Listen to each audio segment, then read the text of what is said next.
29 வயசான ஹெர்பர்ட் அந்த தனியார் நிறுவனத்துல உதவி கணக்காளரா வேலை பார்த்துட்டு வந்தாரு. கொஞ்ச நாளாவே அவர் ஆபீஸ்ல வேலை பளு அதிகம். அதனால படபடப்பாவே இருந்தாரு. மிஸ்டர் கோனஸ அவர் சாகடிச்ச ராத்திரியிலையும் இப்படிதான் ஒரு ஜன்னல் ஓரமா தன்னோட அலுவலக வேலையை பார்த்துட்டு இருந்தாரு. சம்பவம் அன்னைக்கு ராத்திரி வெப்பம் வேற கொஞ்சம் அதிகம். அது அவரோட பணிய இன்னும் கடினமாக்கிட்டு இருந்துச்சு. அவரோட மனைவி ஹெலனி படுக்கை அறையில உட்கார்ந்து படிச்சுட்டு இருந்தாங்க. அது அவங்க பொதுவா டிவி ஷோ பாக்குற நேரம். ஆனா எங்க அது ஹெர்பர்ட்டோட வேலைக்கு இடையூறா இருக்குமோன்னு அவங்க ஷோ பார்க்காம ரூமுக்குள்ள இருந்தாங்க. இப்படியான சூழல்ல தான் மிஸ்டர் கோனஸ் அங்க வந்திருந்தாரு.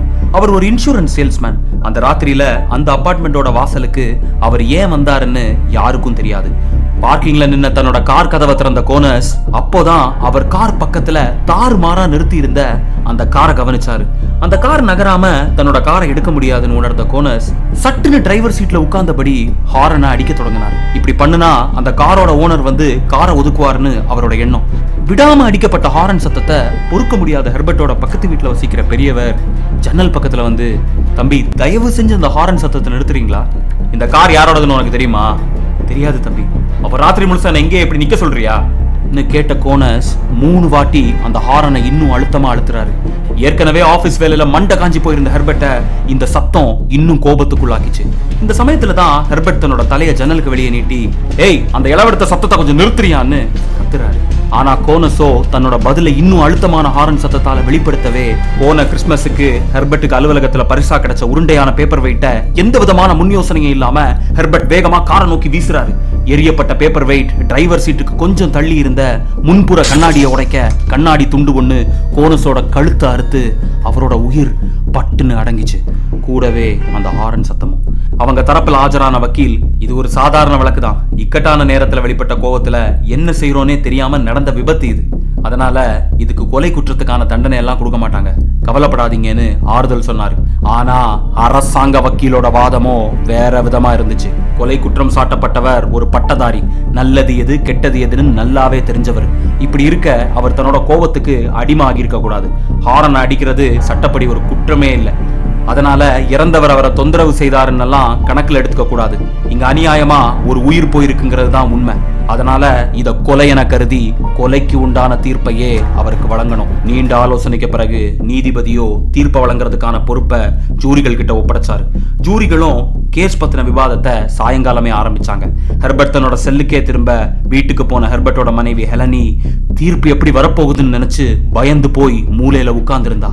நம்மளோட வழக்குல மூடி மறைக்கிறதுக்கெல்லாம் ஒண்ணும் இல்லாம இருந்தும் ஜூரிங்க நம்ம வழக்க இவ்வளவு நேரம் விவாதிக்கிறது தான் பயத்தை கலப்புதுன்னு வக்கீல் அவகிட்ட சொல்றாரு.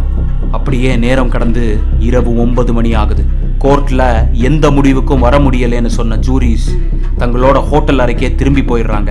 இதை கேட்ட வக்கீல் முகத்துல கவலை பரவுறத கவனிச்ச ஹெர்பர்ட்டோட மனைவி ஹெலனி அவர்கிட்ட நான் கிளம்புறதா சொல்லிட்டு கோர்ட்டை விட்டு வெளியே போறாங்க.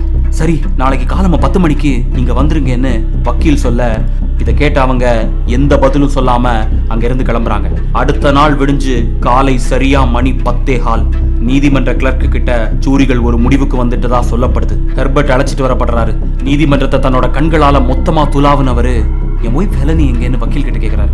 தெரியல, வந்திருக்க மாட்டாங்கன்னு நினைக்கிறேன். அமைதியா இருங்க, ஜூரிங்க வராங்க. இதை கேட்ட ஹெர்பர்ட் ஹெலனி வராம இருந்திருக்க மாட்டாளேன்னு சந்தேகம் அடைகிறாரு. முகத்துல தூக்கமின்மையோடும் களைப்போடும் ஜூரிங்க வந்து உட்கார்ந்தாங்க.